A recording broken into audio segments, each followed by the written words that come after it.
Magandang araw po sa inyo, Sir Blair. At sa lahat po ng mga nakikinig ng magagandang kwento nyo ng kababalaghan sa inyong mga YouTube channel na The Voice Addict at mga kwento ni Apong Isaac. Isa po ako sa mga palaging nakasubaybay sa mga ina-upload nyong kwento. Sa ngayon, retirado na po ako at isa sa libangan ko ay ang pakikinig sa inyo. Sumulat po ako sa inyo para ibahagi ang aking karanasan na nagbigay sa akin ng madaming aral. Noon ay sikat ako sa aking mga kasamahan dahil sa galing at husay ko sa mga estratehiya sa pakikipaglaban. Lahat ng misyon na aking hawakan ay aking napagtatagumpayan. Subalit, may isang pagkakataon na masasabi kong ipinamuka sa akin ng tadhana na hindi ako perpekto, na kahit madaming medalya at pagkilala ang nakuha ko, maaari pa rin akong magkamali. At dahil sa pagkakamali na yon, nadisgrasya ang lahat ng mga tauhan ko. Tawagin niyo na lamang ako sa pangalang Manolo. At ito ang aking kwento. Sir, hindi mo ba sasagutin yung tawag sa'yo? Kanina pa ilaw lang ilaw yung cellphone mo. Pati yung radyo, hindi mo pinapansin. Ayoko na sagutin yan. Kanina pa bigay ng instruction eh. Ang kulit-kulit. Ano? At bakit ka naman makukulitan? Talaga namang ganyan, di ba? Baka may importante sila sasabihin, galing sa taas. Nasabi na nila ang dapat nilang sabihin at nasagot ko na din sila. Wala na kaming dapat na pag-usapan pa. Ano ba kasi sinabi nila, sir? Ang gusto nila, mag-pull out tayo dahil meron daw paparating na bagyo. At ayon daw sa intel, may gumagalaw na malaking puwersa ng mga rebelde sa kabilang bundok. Baka raw maipit tayo rito sa baha at dami ng mga kalaban. Anong malabo dun? Malinaw naman yung instruction na. Ang ibig sabihin, mapapahamak tayo kung magtatagal pa tayo dito. Tinignan ko si Rodante ng diretso sa kanyang mga mata. Nakita ko ang takot at pag-aalinlangan sa mukha niya. Pero sa halip na makinig, dahan-dahan kong iniling ang ulo ko. Tapos ay saka ko sumilip sa gilid ng bangin. Sa ibaba, naroon ang sentro ng kampo ng mga kalaban. Ito yung grupo ng mga rebelde na matagal nang hinahanap ng tropa. Ilang platon na ang pinadala rito ng headquarters bago pa kami. Pero lahat sila ay umuwing luhaan o kaya naman sugatan dahil sa naging talunan sa mga engkwentro. Ngunit kami, maliit lang ang grupo namin. 10 lang kami. At kami ang nakadiskubre sa eksaktong kuta na matagal nang pinapahanap sa iba't ibang grupo ng mga sundalo. Dahil doon ay hindi ko mapigilang mapangiti. Ito na yon. Ito na ang jackpot. Hindi tayo aatras, Rodante. Tignan mo. Silipin mo kung ano nasa ibaba. Halos 15 araw tayong nagpakapagod para hanapin sila. Tapos ngayon, na nasa harap na natin sila, aatras ba tayo? Dahil lang sa bagyo? At yung intel na sinasabi nila, bakit tayo maniniwala sa mga yon? Malamang ay pakawala lang yon ng mga inggitero nating kabaro at mga opisyal na ayaw masapawan. Anong gusto niyong gawin? Gusto ko silang pulbusin. Ano? Nasisiraan ka na ba? Recon lang ang misyon natin, Manolo. Hanapin lang ang lokasyon, tapos i-report yun. Yun lang ang trabaho natin dito. Trabaho ng duwag ang sinasabi mo eh. Tignan mo sila. Wala silang kamalay-malay na nandito na tayo. Alam mo bang kayang-kaya natin silang ubusin sa loob lamang ng 10 minuto? Ilang putok lang yan, tapos na ang laban. Insubordination yan kapag tinuloy natin to. Baka matanggal tayo sa serbisyo kapag nalaman ni Commander na binaliwala natin ang utos nila. Insubordination? Eh ano naman? Matagal nang hinahanap ang grupo na yan. Tayo ang nakahanap sa kanila. Naisip mo ba?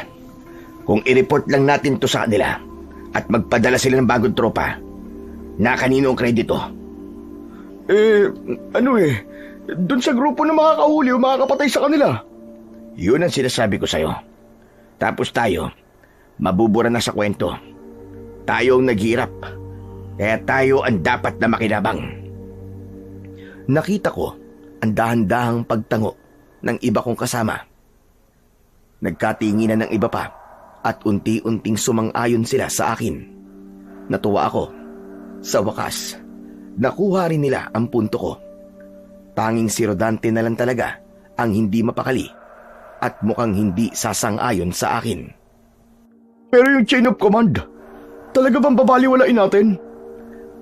Wala tayong masamang gagawin. Madali lang lusutan to, Rodante. Akong bahala. Kayo naman, parang ngayon nyo lang ako nakasama sa operasyon. Kaya natin to. Magtiwala kayo sa akin. Hindi ko kayo ipapahamak. Pero yung bilin ni Commander, hayaan mo siya. Wala naman siyang alam sa field eh. Ang alam lang nun, magpalamig sa aircon at magpalaki ng tiyan sa opisina niya. Saka wag na nga kayong kumontra. Ito na ang pagkakataon natin. Kapag natapos natin ang misyon na to, kapag naubos natin ang kutang yan, nang tayo-tayo lang, hindi na natin kailangan magmakaawa para sa promotion. Magiging madali na din yung pagtupad sa pangarap nyo na maging Scout Ranger. Ako mismo maglalakad sa inyo. Sa sinabi kong yun, ay biglang nagliwanag ang mga mukha nila. Parang nawala bigla ang takot at napalitan nito ng matinding pananabik. Bigla silang ginanahan. Pangarap kasi ng bawat isa sa kanila ang maging Scout Ranger o mapabilang sa mga elite force ng hukbo. Para sa isang ordinaryong sundalo, ang makapagsuot ng black beret at badge ay hindi lang basta dagdag na sahod o ranggo. Simbolo ito ng dangal, katapangan at galing na tinitingala ng lahat. Alam ko ang bawat pinagdaraanan nila. Yung isang kasama ko, si Tolentino, ay may gustong mapatunayan sa pamilya niya sa probinsya. Si Manuel naman ay gusto niyang sundan ang yapak ng yumaong ama na isa ding ranger. At si Rodante, kahit laging kumukontra, alam kong uhaw din siya sa respeto na tanging ang mga special forces lang ang nakakakuha. Ginamit ko ang mga pangarap na yun para makuha ang loob nila. Kabisado ko na sila. Alam ko kung paano sila kilitiin. Totoo ba yan, sir? Baka naman niloloko mo lang kami, ha? Tapos kami pala yung malilintikan sa bandang uli. Ako pa ba ang manluloko? Di nyo ba alam? Marami akong tauhan na napataas ko ang ranggo. Si Sergeant Montano, si Corporal Reyes, lahat na mga yon, galing sa unit ko sila bago sila na-promote. Magtiwala lang kayo sa akin, okay? Akong bahala sa inyo. Pero sigurado ka bang tama ang kalkulasyon mo sa pwesto natin?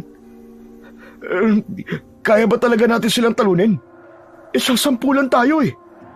Huwag kang praning. Wala sa dami ng tao yan. Nasa diskarte at pwesto yan. Tignan mo sitwasyon natin. Tayo ang nasa taas. Sa ganitong klase ng bakbakan, ang nasa higher ground ang lamang. Kahit 100 pa yan o mas marami pa. Oras na magpaputok tayo, magkakagulo mga yan, panigurado yun. Tinignan ko si Rodante, pati na ang iba ko pang tauhan na nakikinig lang. Gusto kong makita nila na wala akong kahit katiting na duda sa plano ko. Talagang determinado ko na tapusin ang mga kalaban. Habang pinagmamasdan ko ang bawat isa sa kanila, hindi ko mapigilang masabik. Nakikita ko ang mangyayari pagbalik namin sa kampo. Magkakaroon ng isang masayang selebrasyon. Lahat kami pararangalan. Sabik na akong makita ang mga muka ng ibang squad leaders at mga tropa na matagal nang may lihim na galit sa akin. Sa tingin ko, ito na ang huling misyon na kailangan ko para tuluyan ng mapatunayan na ako ang pinakamagaling sa field. O ano? Handa na ba kayo? Dahan-dahang tumango si Tolentino at Rodante. Sumenyas na rin yung iba na handa na din sila. Sige na. Iset niyo ang mga pwesto. Rodante, doon ka sa kaliwa. Manuel, doon ka sa kanan. At ikaw naman, Tolentino, manatili ka sa likod ko. Kailangan magpaputok muna tayo mula sa iba't ibang direksyon para isipin nila na napapalibutan sila ng isang batalyong sundalo. Nagsimula na silang gumapang papunta sa kani-kanilang pwesto. Pinanood ko silang maghiwa-hiwalay para makuha ang pinakamagandang anggulo. Si Rodante ay mabilis na nakarating sa kaliwang bahagi ng bangin, habang si Manuel naman ay maayos na nakapwesto sa gawing kanan kung saan kitang-kita niya ang likurang bahagi ng mga dampa. Muli kong sinilip ang kuta sa ibaba. Huminga ako ng malalim at inihanda ang sarili ko sa unang kalabit. Nakita kong sumenyas na si Rodante. In position na ang lahat. Itinaas ko na ang aking kamay at ginawa ang senyas. Isang putok ang pinakawalan ko, diretso sa isang lalaki na kampanting nakaupo sa isang tuod ng kahoy. Seryoso niyang nililinis ang kanyang Armalite. Yun na ang naging hudyat. Kasunod nito ay ang sunod-sunod na pagpapaputok ng mga kasama ko. Nagmistulang umulan ng bala sa ibaba. Nagkagulo na ang mga rebelde. Nagtakbuhan at sumubok na tumakas. Si Rodante ang nagpaulad ng bala sa harapan at sa likod naman ay ang dalawa ko pang kasama. Hanggat may humihinga, walang titigil sa pagpapaputok! Sir, may dalawa sa kaliwa! Sumusubok na tumakas! Huwag mo silang hayaan na makatakas. Ubusin niyo ang tingga kung kinakailangan. Copy, sir! Nakita ko si Manuel na tinitira ang mga rebelding sumusubok na tumakas sa likurang bahagi. Wala pang 5 minuto. Natapos na ang lahat. Nawala ang ingay ng bakbakan. Tumigil ang putukan. Clear! Clear na, sir! Dahan-dahan kaming tumayo mula sa aming pagkakakover at nagsimulang bumaba sa kuta.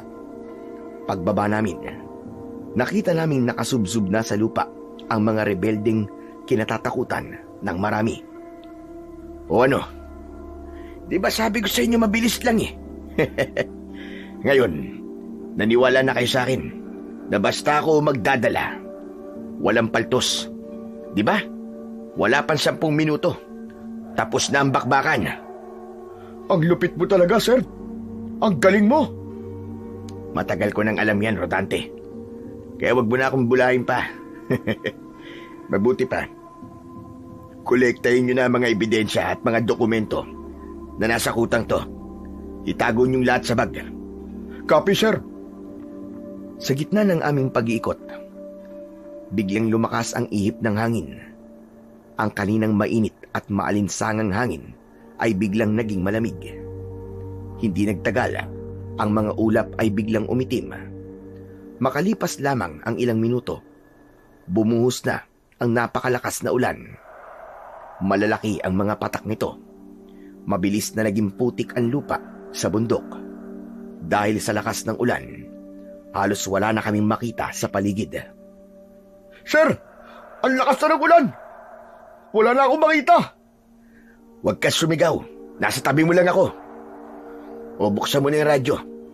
I-report mo. Natapos na tayo dito para maabangan na tayo mamaya sa may extraction point. Agad na ginawa ni Rodante ang inutos ko. Sinindihan niya ang radyo at pilit na inayos ang antena. Inilagay niya ito sa tamang frequency ng tropang naka-standby sa extraction point. Saka siya nag-command sa radyo. Inulit-ulit niya yon. Pero walang sumasagot. Anong problema? Bakit walang sumasagot? Mukhang patay ang linya, sir. Puro static lang ang naririnig ko eh. putol ata ang signal dahil sa sama ng panahon. O kaya naman, Diyos ko, wag naman sana. Baka may nangyaring masama sa kanila, sir. Imposible yun. Hindi pwedeng mangyari yun. Nasa safe na area sila eh. Eh baka naman po, iniwan na tayo sa ere. Anak ng putya. Mukha nga. Pero hindi tama yun. Hindi nila tayo pwedeng iwan ng basta-basta. Anong gagawin natin, sir? Wala na tayong kontak. Tapos, ganito pa ang panahon. Paano kung may dumating na resback ang mga to? Hindi tayo makakatawag ng backup kagad, sir. Tumigil ka nga sa kakadaldal mo. Nakakabingi na nga ulan. Dumagdag ka pa. Mabuti pa ay maglakad na tayo. Walang mangyayari kung tutunga nga lang tayo dito. Pero sir, bagyo to eh. Talaga bang susuungin natin ang masamang panahon na to? Tsak, nabaha na ang daan at saka delikado yung lakas ng hangin. Baka biglang madaganan tayo ng mga mababaling sanga ng puno. Ay nako, ikaw talaga Rodante, oo. Makinig kayong lahat sa akin. Men! Move! Sir! Move! Kahit na anong mangyari, lalabas tayo sa gubat na to ngayon din. Wala nang nagawa ang mga tauhan ko kahit bakas ang takot sa muka ni Rodante at ng iba pa. Sumunod pa rin sila. At nang makababa na kami, nakita kong malalim na ang putik. Bilisan natin! Malapit na tayo sa kapatagan. Konting lakad na lang. Hinihingal na ang mga bata ko, pero pilit silang sumusunod. At sa kalagitnaan ng pagmamadali namin, bigla kong natigilan. Napatingin ako sa itaas ng bundok. Kahit malakas ang buhos ng ulan, malinaw kong nakita ang isang aninong mabilis na kumikilos. Itinaas ko ang aking baril. Sir, bakit? Itinaas rin niya ang kanyang baril at sinubukang aninagin ang tinitignan ko. Hindi ako nakasagot kagad. Nakatutok ang buong atensyon ko sa itaas at doon ko nakita ang mga taong nakapwesto, tahimik na nakamasid sa amin hanggang sa may nakita akong kumislap sa itaas. Dapa! Ambush! Ambush! Mula sa itaas, nagpaulan sila ng bala sa amin. Nagkagulo na kaming lahat.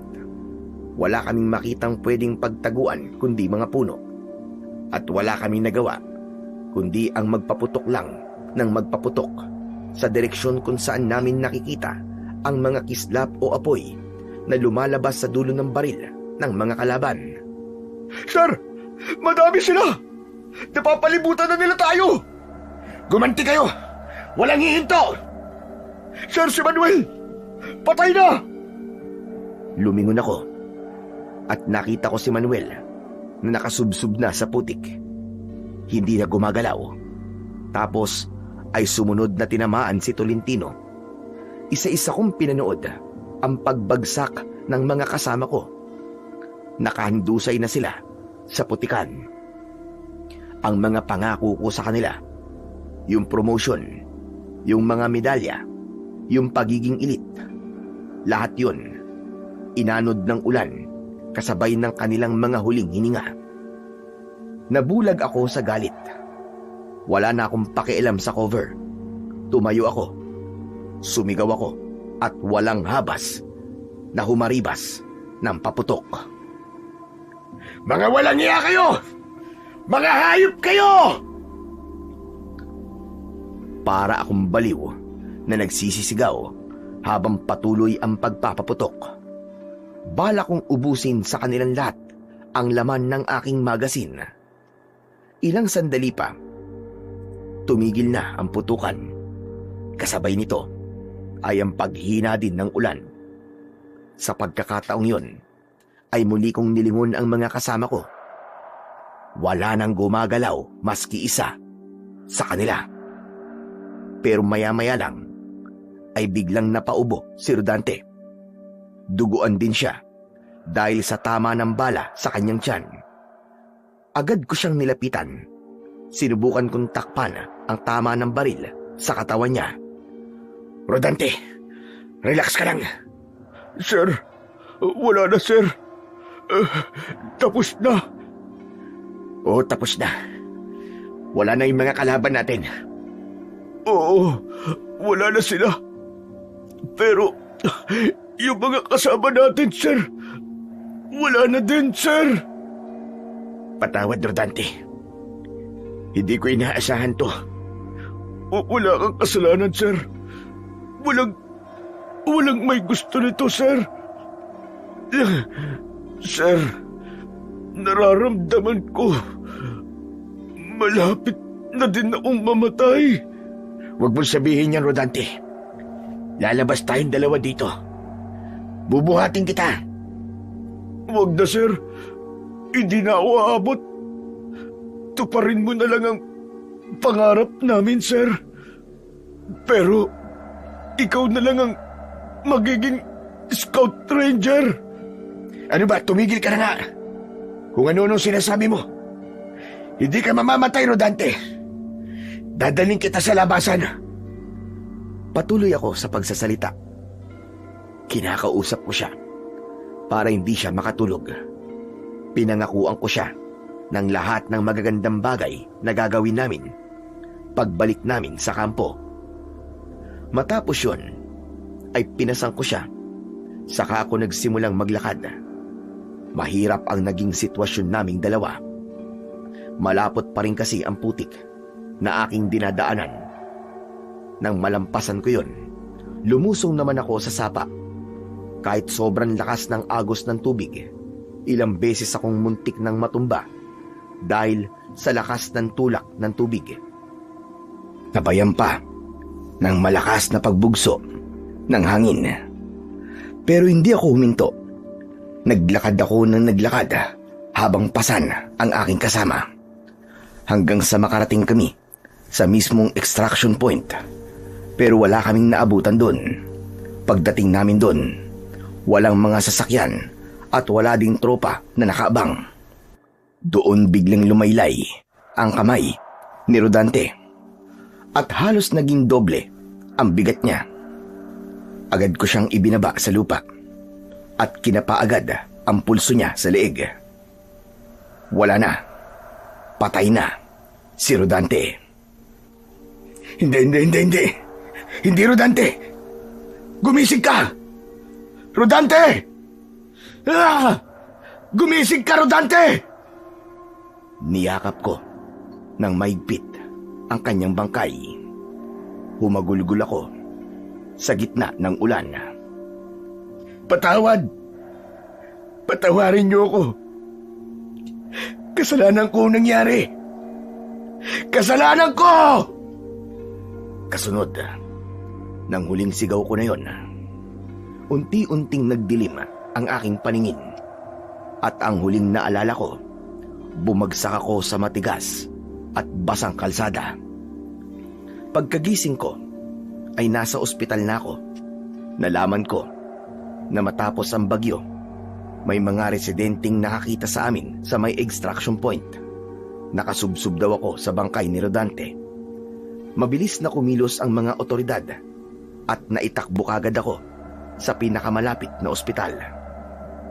Samantala, matagal bago ako nakabalik sa serbisyo. Halos 1 taon na akong nawala.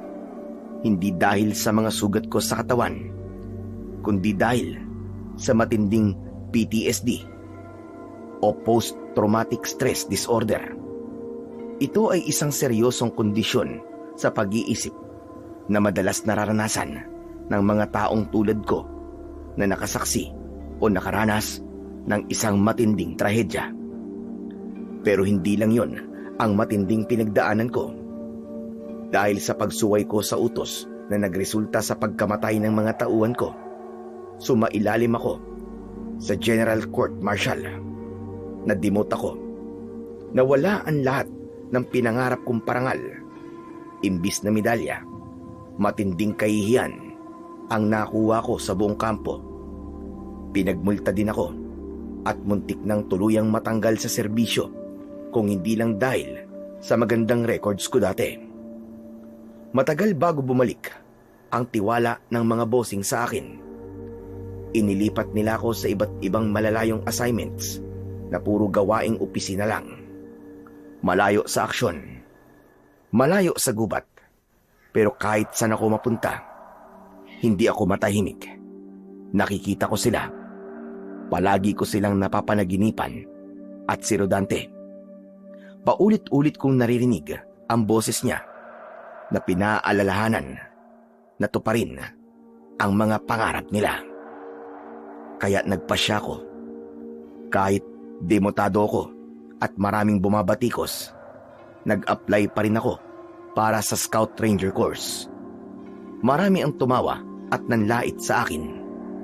Isa sa mga instructor ang talagang pinag-initan ako sa araw ng pag-a-apply.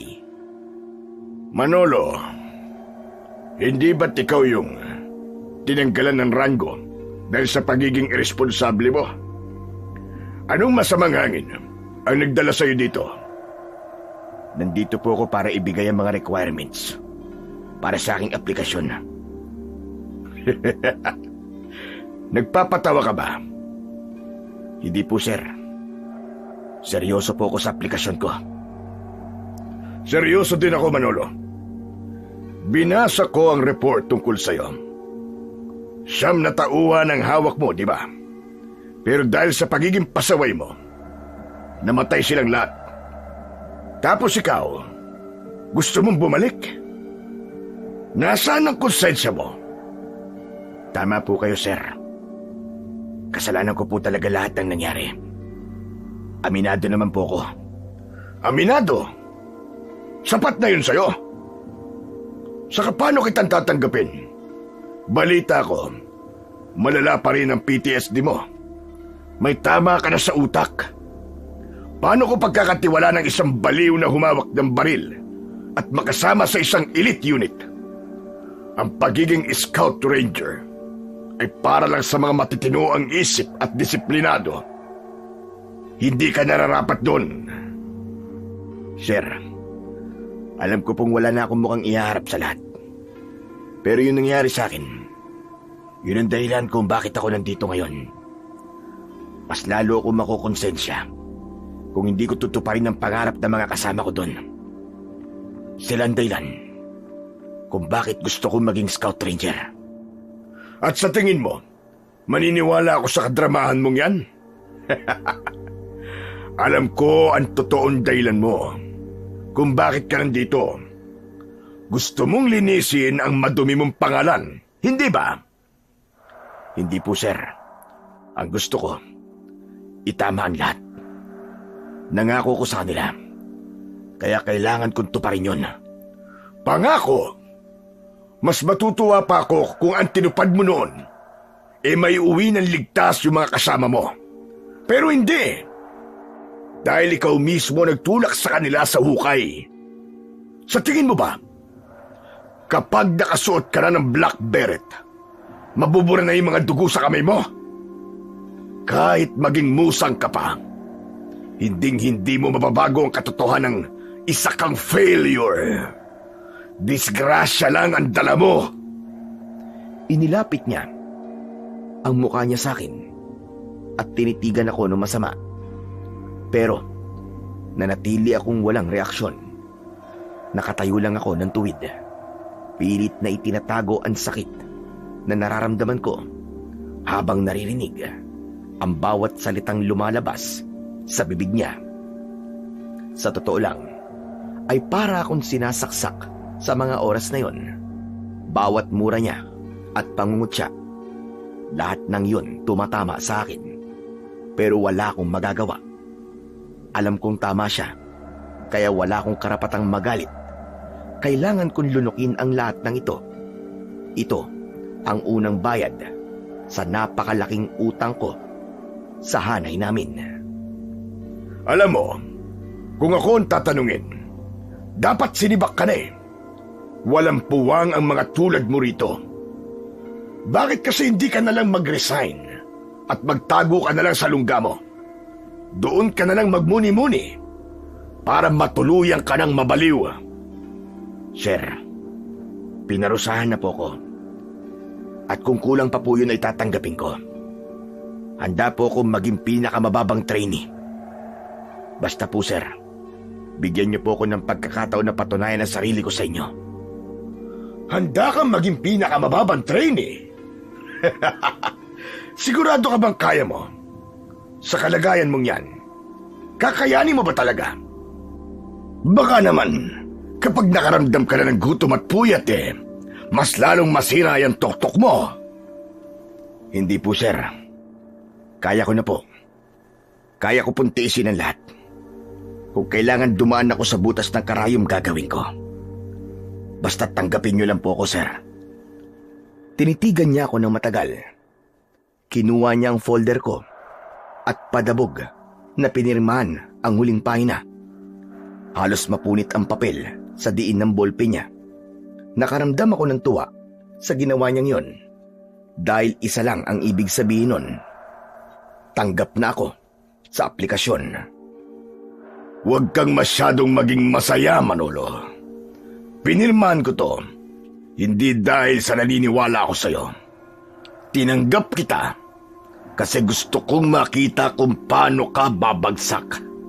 Gusto kong makita kung hanggang saan mo kakayanin ang hirap ng training at kung hanggang kailan mo matitiis ang buhay impyerno sa lugar na to. Hindi ako kumibo. Nanatili lang akong nakatayo ng tuwid habang tinititigan siya. Inabot niya sa akin yung folder ko. Pero bago ko makuha, hinigpitan niya ang hawak dito. Huwag mong isipin na dahil opisyal ka dati, ay may espesyal na trato sa'yo rito. Isang pagkakamali mo lang, Manolo. Sisipain kita palabas ng lugar na to. Hindi po ko hihingi ng special treatment, sir. Pero salamat po. Salamat sa pagbibigay sa akin ng pagkakataon. Tumigil ka! Mabuti pa ay lumayas ka na. Bago pa magbago ang isip ko at itapon ko tong folder sa basuran. Layas! Mabilis akong sumaludo at tumalikod. Paglabas ko ng opisina, doon lang ako bagyang napangiti. Sa wakas, hawak ko na ang pagkakataon ko. Alam kong hindi lang training ang kakaharapin ko, kundi pati na ang galit ng mga instructor na gaya ni General Valderrama. At baka pati na rin ang pangungutya ng mga makakasama kong trainee. Pero mas gusto ko na ito. Mas gusto ko nang pahirapan nila ang katawan ko kaysa lamunin ako ng konsensya at hindi patahimikin ng mga multo ng dati kong kasamaan. Pagkatapos ng pag-uusap namin ni General Valderrama, ay tinignan ko ang schedule para sa susunod na akbang. Ito ay ang physical fitness test. Pero para sa akin, hindi na ito bago. Sanay na ang katawan ko sa bugbog at hirap, kaya kampante ako dito. Nang dumating ang araw na ito, nakahanda ako. Madali ko lang nagawa ang mga test. Yung push-ups, sit-ups, pull-up, at yung pagtakbo at iba pa. At ang pinakahuling pagsubok ay ang Combat Water Survival Assessment. Ang test na ito ay para masukat ang kakayahan mong mabuhay at kumilos sa tubig habang suot ang buong gamit na panggera. Isa ito sa pinakamahirap na assessment. Pero nakahanda ako. Ipinangako ko sa sarili kong malalagpasan ang pagsubok na ito. Nakalinya kaming lahat sa gilid ng pool. Suot ang full battle gear. Mabigat ang baril, mabigat ang bota. Pero bago kami tumalon sa pool, nakita ko ang pagdating ni General Valderrama. Huminto siya mismo sa harap ko. Tinignan niya ako mula ulo hanggang paa. Tignan mo nga naman. Nandito ka pa pala. Malakas ka din pala talaga, no? Kasi umabot ka pa dito. Sir, yes sir. Ayos ah. Siya nga pala. Kilala niyo ba kung sino ito?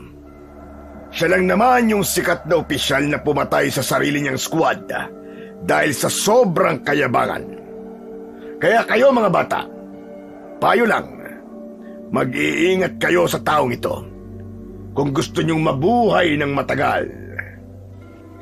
Sa sinabi niyang yon, ay umugong ang bulungan sa hanay. May mga tumawa ng mahina at yung iba ay napamura at tila galit na tumingin sa akin. Hinayaan lang sila ni General at parang nag-e-enjoy siya na makita akong napapahiya sa harap ng lahat. O ano? Kaya mo pa ba, Manolo? Pwede ka nang umatras. Hindi po, sir. Kaya ko pa po. Talaga? Mukhang malakas ka na. O sige, bago ka tumalon, gusto kong pakitaan mo ko. Position for push-ups! Hindi ako nag-atubili. Binitiwan ko ang baril sa tabi ko at mabilis na dumapa sa sahig. Down, sir.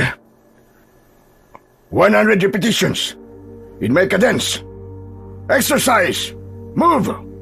1. 1, sir. 2. 2, sir. Nagpatuloy ang aming pagbibilang. Nang umabot sa 50, doon ko na nararamdaman yung pagbigat ng katawan ko. Medyo nahihirapan ako sa bawat pag-angat ko. At habang tumatagal, nararamdaman ko na rin yung init ng semento sa aking palad. Pero hindi ako bumigay dahil yun lang ang hinihintay ni General Valderrama. Ang bumigay ako. Ano yan, Manolo? Para kang pagong. Bilisan mo! Akala ko ba'y malakas ka? Di ba opisyal ka dati? Ano nangyari? Kaya ka naman pala namatayan ng mga kasama dahil mahina ka. Nang marinig ko yun, parang umakyat lahat ng dugo ko sa muka. Pero imbis na mapikon o sumagot, mas lalo kong binilisan ang bawat baba at angat ng katawan ko. Ginamit ko ang galit ko na yon para itulak ang sarili ko. Sa bawat bilang, isinisigaw ko sa isip ko na hindi ako hihinto hanggang sa naabot ko na ang pinakahuling bilang. 99, sir! 100, sir! Tapos na po. Hingal na hingal ako nang tumayo at sumaludo ng matigas sa harap niya. Tumutulo ang pawis ko sa semento, pero diretso ang tingin ko sa mga mata ni General Valderrama. Hindi ako kumukurap.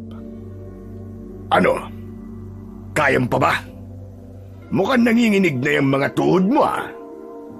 Nagtawanan ulit yung mga kasama niyang instruktor. Yung ibang trainee naman, napayuko na lang. May mga nakita akong parang naawa sa akin, pero hindi ko kailangan yon. Tinitigan ko siya at naghintay ng susunod na ipag-uutos niya. Huwag mo na akong tignan ng ganyan. Para kang nakakalalaki, ah. Ano? Galit ka ba? O suko ka na? Hindi po ako galit, sir. Walang susuko, sir. Talaga? Ano pa tinitingin mo riyan? Jump off point! Move! Patunayan mo sa akin na hindi ka lang puro salita. Talon! Hindi ko na siya sinagot. Mabilis kong pinulot ang aking rifle. Itinaas ito ng bahagya sa tapat ng dibdib at huminga ng malalim. Tumalon ako sa malalim na bahagi ng pool. Kasabay ng pagbagsak ko sa tubig, naramdaman ko ang bigat ng basang uniforme at ang pagod ng katawan ko. Pakiramdam ko ay para akong hinihila ng tubig paibaba. Pero hindi ako nagpanik. Alam ko kung paano gumalaw sa ganitong sitwasyon. Pinanatili ko lang ang tamang kumpas ng mga paa ko sa ilalim habang maayos ang hawak ko sa baril para hindi ito lumubog. Nagsitalo na rin ang mga kasama ko habang ang iba ay nagkakakawag at kailangan sagapin ng mga lifeguard. Dahan-dahan lang ako pero sigurado ang bawat galaw hanggang nakarating ako sa kabilang dulo. Pag-ahon ko, Nakita ko ang pagsimangot ng general. Halatang hindi niya nagustuhan na nagmukhang madali lang sa akin ang lahat. Pagkatapos ng ilang sandali, may narinig akong bulungan ng mga instructor na may hawak ng clipboard. Sa lahat ng kumuha ng PFT at water survival, ako ang nakakuha ng pinakamataas na marka. Kahit si General Valderrama, walang nagawa kundi umalis na lang dahil wala siyang nakitang butas sa performance ko. Matapos yun, ay inutusan na nila kaming mag-ayos ng sarili at magsibalik na sa barracks. Ang barracks ang nagsisilbing tulugan namin. Pagpasok namin, agad na humiga sa higaan ng iba. Pagod na pagod ang lahat. Samantala, habang inaayos ko ang gamit ko, napansin kong may isang trainee na kanina pa nakatitig sa akin. Hinayaan ko lang siya, pero maya-maya ay lumapit na ito. "Sir, ang ganda ng performance nyo kanina. Nakakabilib po kayo. Ang tindi ng tolerance nyo. Lalo na po dun sa 100 push-ups." "Huwag mo akong tawagin, sir. Magkasama tayo rito. Pareho lang tayong trainee. Manolo na lang." "Ah, pasensya na, Manolo. Pero seryoso, paano niyo nagawa yun? Matapos ang 100 push-ups, baka hindi na talaga ako makaahon sa tubig. Pero ikaw, minani mo lang. Parang di kayo napapagod ah." Ano ka ba? Hindi nyo ba narinig yung sinabi ni General kanina? Veterano na yan. Sanay na yan sa hirap. Kaya lang naman nandito yan kasi nga gusto magpalakas at kumita ulit ng mas malaki. O baka naman nakukonsensya. Kaya nagpapakitang gilas. Di ba? Yun ang sabi. Pinatay niya yung sarili niyang mga tauhan. Siguro, iniisip niya na kapag naging scout ranger siya, mabubura na yung mga kasalanan niya. Tumahimik ang lahat ng naroon sa loob ng barracks.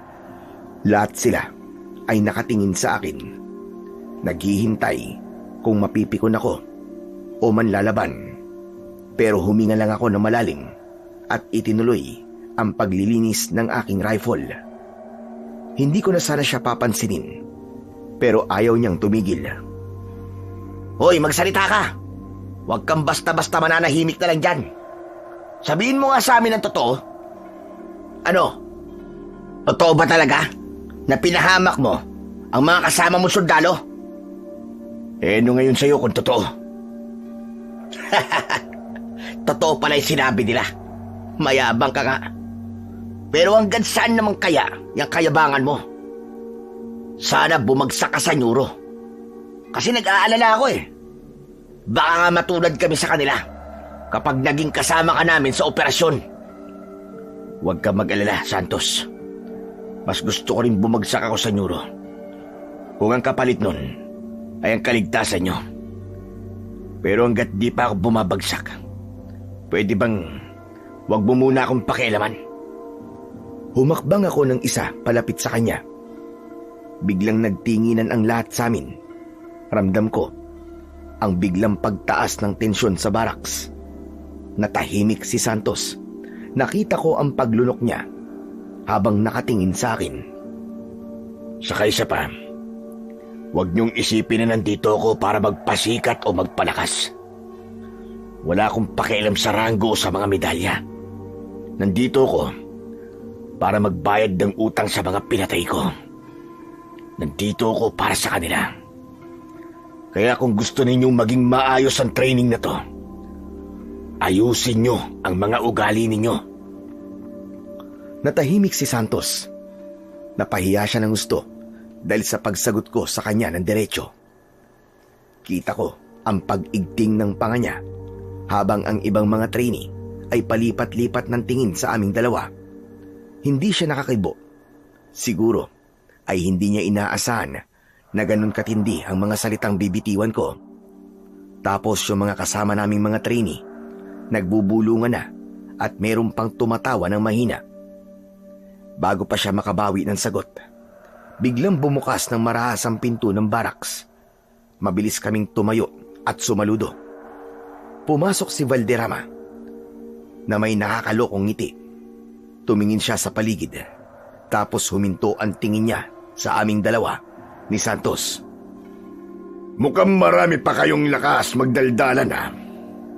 Mabuti kung ganon. Kasi hindi pa tapos ang araw ninyo. Akala nyo ba, dahil sa nakapasa kayo sa physical test, ay pwede na kayo mag-relax? Naglakad siya sa gitna ng hilera ng mga kama. Huminto siya sa tapat ng isang trainee. Inayos ang kwelyo nito ng madiin at pagkatapos ay lumipat sa kasunod. Bawat isa sa amin ay tinitigan niya ng matagal sa mata. Nang makarating siya sa tapat ko, huminto siya. Ngumisi siya ng may kahulugan. Lahat kayo labas. Drop down. Low crawl. Hanggang sa dulo ng field. Move! Wala kaming nagawa. Kahit kakabihis lang namin, ay mabilis kaming gumapang palabas papunta sa field. Mainit ang simento, pero tiniis ko yun. Habang gumagapang kami, ay naririnig ko ang malakas na sigaw ni Valderrama. Pinapunta niya kami sa putikan na may mababang barbed wire. Ano pang hinihintay nyo? Gapang! Muli naming ipinagpatuloy ang paggapang. Masakit ito sa siko at tuhod dahil may mga maliliit na bato sa ilalim ng putik. Pero mas masakit ang tama ng barbed wire sa likod at yung tama ng tubig na galing sa ibinubuga ng hose na hawak ng isang tauhan ni General Valderrama. Bilisan nyo! Para kayong uod na nangingisay! Nang nasa dulo na ako, bigla kong naramdaman na may tumapak sa likod ng ulo ko. Buong puwersa ako nitong isinubsob. Pumasok ang malapot na putik sa ilong at bibig ko, dahilan para mahirapan akong huminga. Mabilis kong iniangat ang ulo ko. Pagtingin ko, nakita ko si Santos, nakatayo sa harap ko.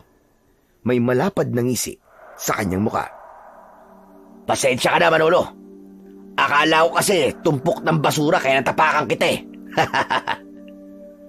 Hindi ka naman nagkamali. Basura naman talaga yan, Santos. O ano, Manolo? Suko ka na ba? Mukhang hindi mo na kaya. Masarap ba ang lasa ng putik? Wala pong lasa, sir. Kulang sa asin. Walang lasa? Talaga ba? Ganyan din kaya ang lasa ng putik na ipinakain mo sa mga tauhan mo bago sila malagutan ng hininga? Ganyan din kaya yung lasa ng putik kung saan sumubsob at namatay ang anak ko, Manolo? Huminto siya sa harap ko. Dahan-dahang lumod para magkapantay ang aming mga mata. Sa lapit niya, nakita ko ang galit na matagal niya nang kinikimkim. Mabait at disiplinadong bata ang anak ko, Manolo. Marami siyang pangarap. At isa sa pangarap niya ang maging musang. Pero tinuldukan mo yun, hayop ka. Dahil sa iyong kayabangan. Anak? Sinong anak mo? Si Manuel. Siya ang anak ko, Manolo. Bigla kong napatitig sa mukha niya. Siya pala ang ama ni Manuel na lagi niyang ikinikwento sa akin na dati ring scout ranger. Malinaw na sa akin ang plano ng general. Gagamitin niya ang posisyon niya para makapagiganti. Sa pagkakataong yun, pinunasan ko ang putik sa mukha ko at tumayo ako ng tuwid. Hinarap ko si General Valderrama pero hindi agad ako umimik. Sumuko ka na, Manolo. At mag-resign ka na rin para naman magkaroon ka ng konting delikadesa. Hindi ako susuko, sir. Hindi ako susuko. Tinitigan niya ako na matagal bago siya tumalikod. Alam ko simula pa lang ito ng impyernong inihanda niya para sa akin.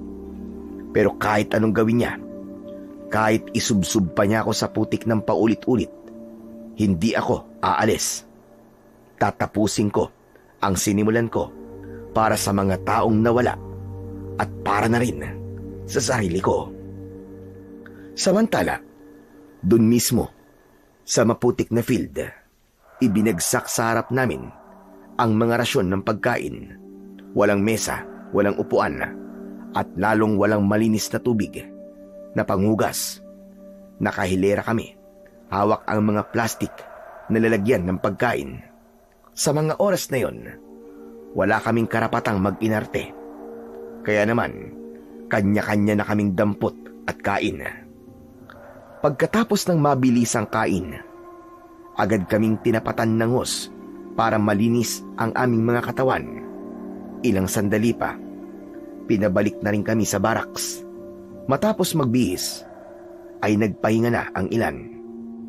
Pero lumapit sa akin si Lucas. Manolo, ayos ka lang ba? Ang lalalong ginawa sa'yo kanina. Ayos lang naman ako, Lucas. Huwag ka mag-alala sa akin. Baliwala yun. Sigurado ka? Pero bakit ganun? Bakit parang galit na galit sa'yo si General?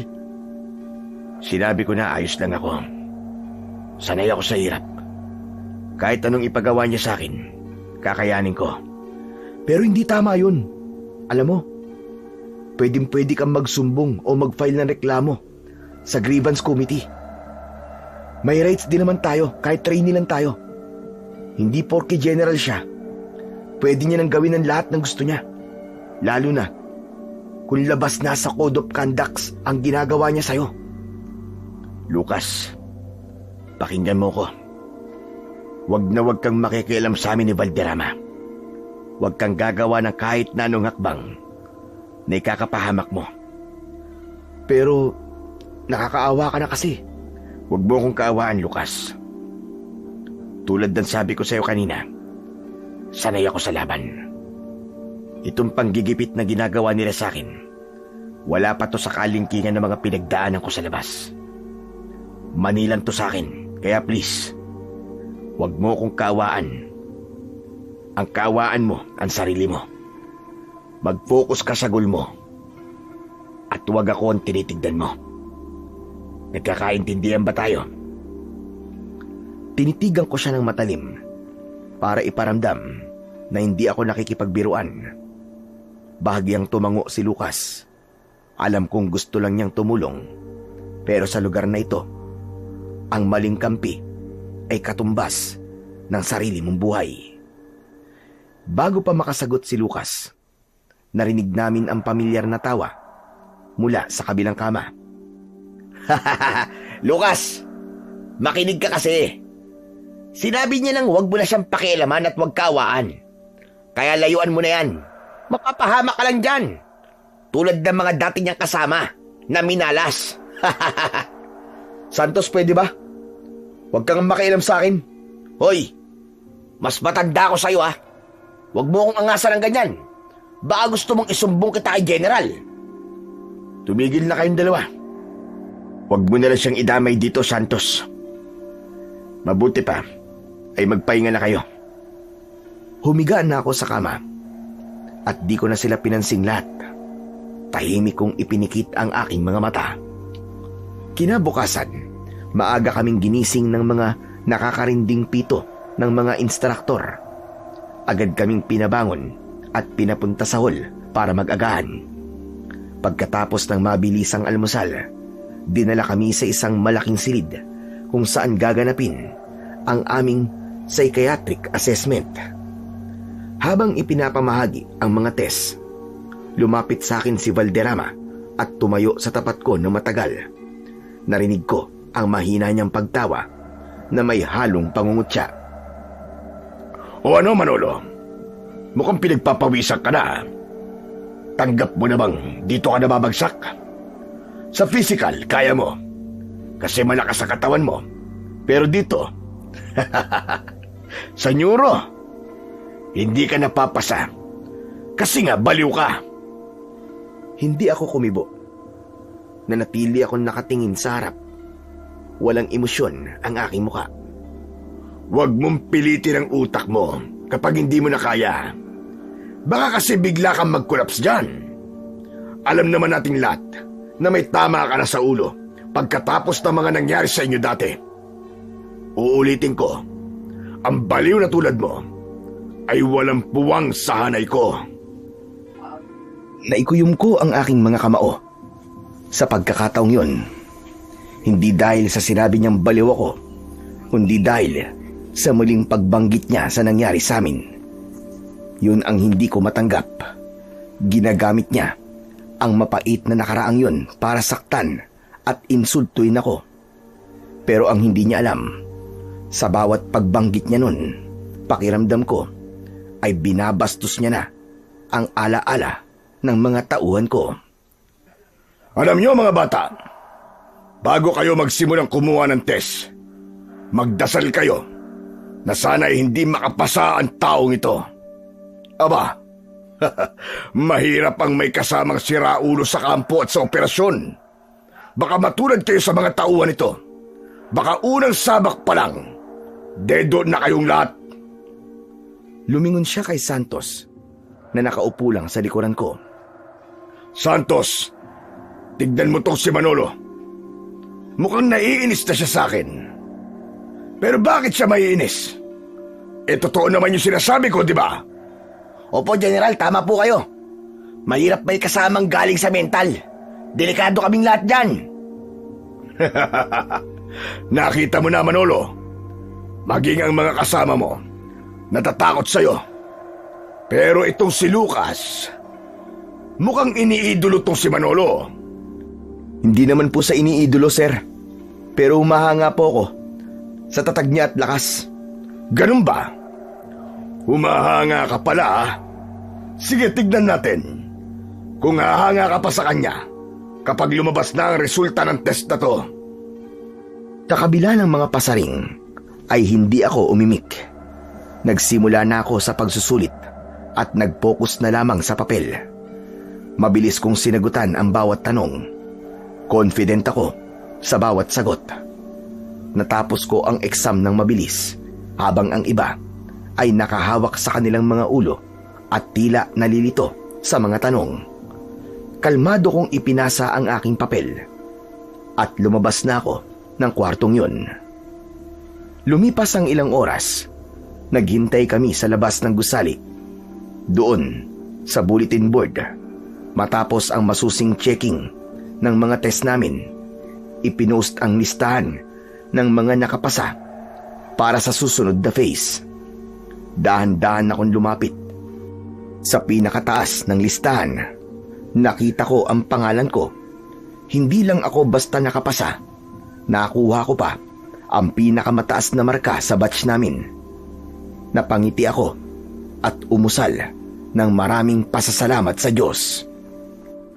Manolo, sir, ang galing niyo po talaga. Congrats! Ikaw ang nakakuha ng pinakamataas na marka. Sus, binati mo yan. Nakaswerte lang naman yan eh. Hindi swerte ang tawag doon, Santos.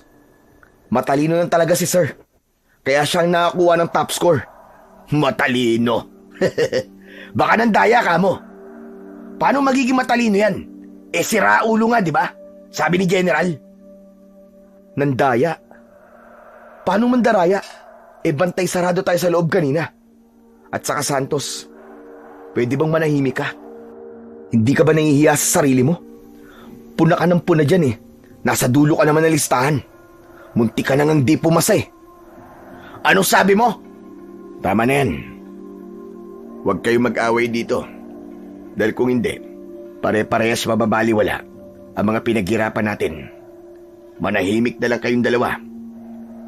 Oo, sir. Tatahimik na po ako. O ikaw din, Santos, manahimik ka na din ha. Kapag hahalataan ka. Totoo nga, ang kasabihan, ang maingay na lata, walang laman. Ba't ang yabang mo ah? Magsama kayong dalawa. Samantala, nagpatuloy ang buhay ko bilang trainee sa loob ng kampo matapos ang eksenang yon. Hindi naging madali ang mga sumunod na araw at linggo. Araw-araw ay pilit akong pinapabagsak ni Valderrama at lalo akong pinahihirapan. Pero hindi ako sumuko. Nakaya ko ang lahat ng pisikal at mental na pagpapahirap nila. Ibinuhos ko ang buong atensyon ko sa pag-iensayo. Nakafocus lang ako sa layunin kong makatapos.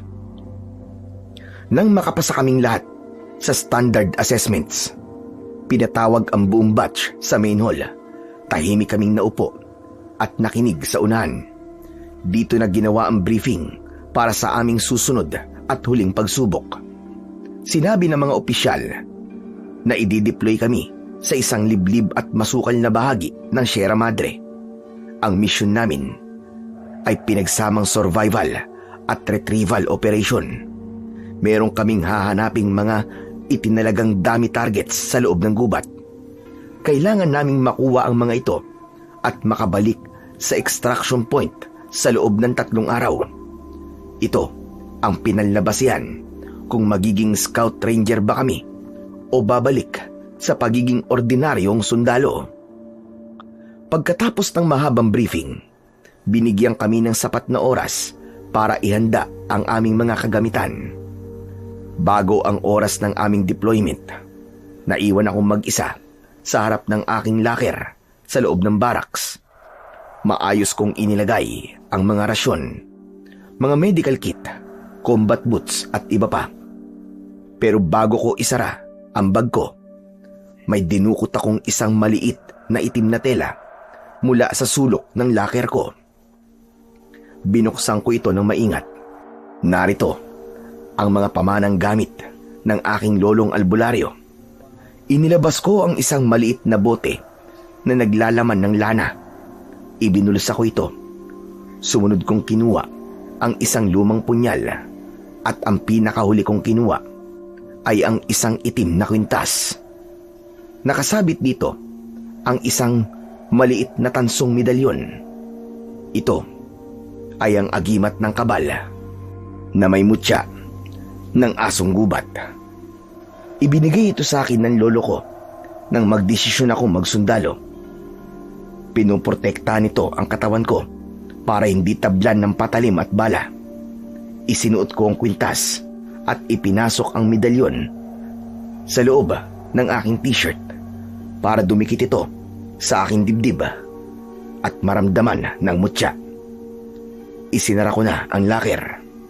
Isinukbit ko ang aking backpack at sumama na ako sa aking mga kasamahan. Makalipas ang ilang oras, inihatid na kami sa bundok. Pagbaba namin sa sasakyan, agad kaming pinapila ng mga instruktor. Hinati kami at pinagpartner-partner. Tinawag ang pangalan ko at sumunod ay si Lucas. Kami ang magkapartner. Bago pa kami makapag-usap ni Lucas, lumapit agad si Santos sa amin. Patay ka, Lucas! Pustahan tayo. Hindi ka naaabutin bukas. Mamamatay ka na dyan sa loob ng gubat kapag yan ang kasama mo. Pwede ba, Santos? Manahimik ka na lang. Mag-focus ka sa misyon nyo ng partner mo. Sinasabihan lang naman kita eh. Di ba nga, may record na yan na nagpahamak ng buong squad niya.